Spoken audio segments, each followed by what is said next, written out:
ഇന്ത്യയുടെ പ്രതിരോധ ചരിത്രം തന്നെ മാറ്റിമറിക്കാൻ പോകുന്ന ഒരു എഞ്ചിൻ. ഇത് വിജയിച്ചാൽ ഇന്ത്യ ഇനി ആയുധങ്ങൾ വാങ്ങുന്ന രാജ്യമല്ല, നിർമ്മിക്കുന്ന ഒരു ശക്തിയായി മാറുമെന്നതാണ്. ഇപ്പോൾ നമ്മുടെ രാജ്യത്തിന്റെ ഒരു ചെറിയ പോരായ്മ എന്താണെന്നാൽ, ഒരു ഫൈറ്റർ ജെറ്റ് നിർമ്മിക്കാൻ കഴിയുമ്പോഴും അതിനു വേണ്ട ഒരു എഞ്ചിൻ നമുക്ക് പുറത്തു നിന്ന് വാങ്ങേണ്ടി വരുന്നു എന്നുള്ളതാണ്. പക്ഷെ ഇനി ആ കഥ മാറാൻ പോവുകയാണ്. കാരണം കാവേരി എഞ്ചിൻ വീണ്ടും ഉയർത്തെഴുന്നേൽക്കുകയാണ്. ഇന്ത്യയുടെ സ്വപ്നമായ സ്വദേശീയ ജെറ്റ് എഞ്ചിൻ പദ്ധതിയാണ് കാവേരി. ഇത് വികസിപ്പിച്ചത് ഗ്യാസ് ടർബൈൻ റിസർച്ച് എസ്റ്റാബ്ലിഷ്മെന്റും DRDOയുടെ ഒരു എസ്റ്റാബ്ലിഷ്മെന്റ് ആണ്. ഇത് DRDOയുടെ ഒരു പ്രധാന വിഭാഗമാണ്. വർഷങ്ങളോളം പ്രശ്നങ്ങൾ, ഭാരം കൂടുതൽ, ത്രസ്റ്റ് കുറവ്, ടെക്നോളജി ഗ്യാപ്പ്, അതുകൊണ്ട് തന്നെ ഇതിനെ പലരും ഫെയിൽഡ് പ്രോജക്റ്റ് എന്ന് പോലും വിളിച്ചു. പക്ഷേ ഇപ്പോൾ ഗെയിം മാറിയിരിക്കുകയാണ്. 2026 കാവേരി ഡ്രൈ എഞ്ചിൻ സർട്ടിഫൈ ചെയ്യാൻ ഇന്ത്യ ലക്ഷ്യമിടുകയാണ്. ഇത് ഏകദേശം 48 മുതൽ 51 വരെ കിലോ ന്യൂട്ടൺ ത്രസ്റ്റ് നൽകുമെന്നതാണ്. ഇത് ഉപയോഗിക്കുന്നത് ഫൈറ്റർ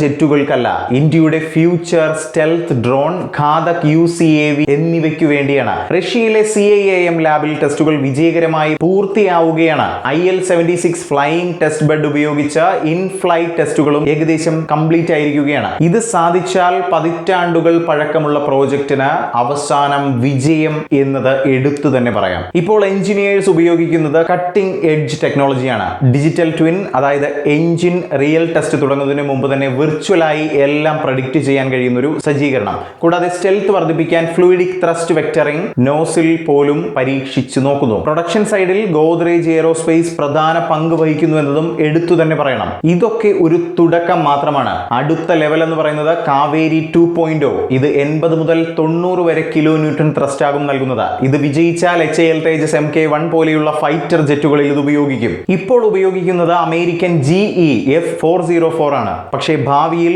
മെയ്ക്ക് ഇൻ ഇന്ത്യ എഞ്ചിനാകും ഉപയോഗിക്കുക.